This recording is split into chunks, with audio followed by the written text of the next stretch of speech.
বিভিন্ন জায়গায় ঘাপটি মেরে রয়েছে, এই অন্তর্বর্তীকালীন সরকারের মধ্যেও রয়েছে। তারা বিভিন্নভাবে অস্থিতিশীল পরিবেশ তৈরি করছে।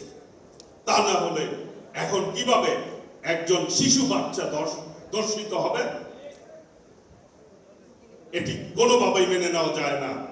কাজেই বলতে চাই, আজকে সময় এসেছে, আমরা যদি বিচ্ছিন্ন থাকি তাহলে কিন্তু ফ্যাসিবাদ সুযোগ নিবে, এই রকম সুন্দর পরিবেশ কিন্তু থাকবে না।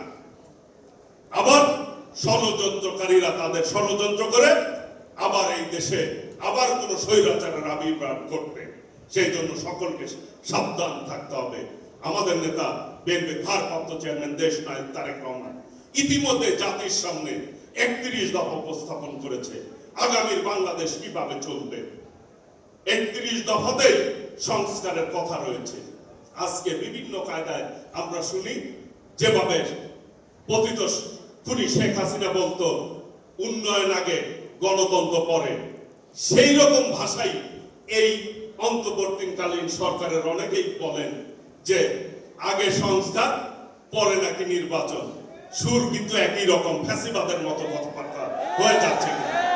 কাজেই আমাদেরকে ভারপ্রাপ্ত চেয়ারম্যান দেশনায়ক তারেক রহমান বলেছেন, আমরা যারা ফ্যাসিবাদ বিরোধী আন্দোলন করেছি সকলে মিলে ইনশাল্লাহ নির্বাচনে জিতি আর পরাজিত হই, সকলে মিলে এই দেশে জাতীয় সরকার গঠন করে সকলে ঐক্যবদ্ধভাবে পথ চলবো।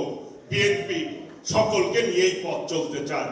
চলুন আমরা সকলে মিলে ফ্যাসিবাদের একটি দোসরও বাংলাদেশে থাকা অবস্থায় আমরা সকলে মিলে ঐক্যবদ্ধভাবে আন্দোলন সংগ্রাম যারা করেছে আমরা পথ চলবো।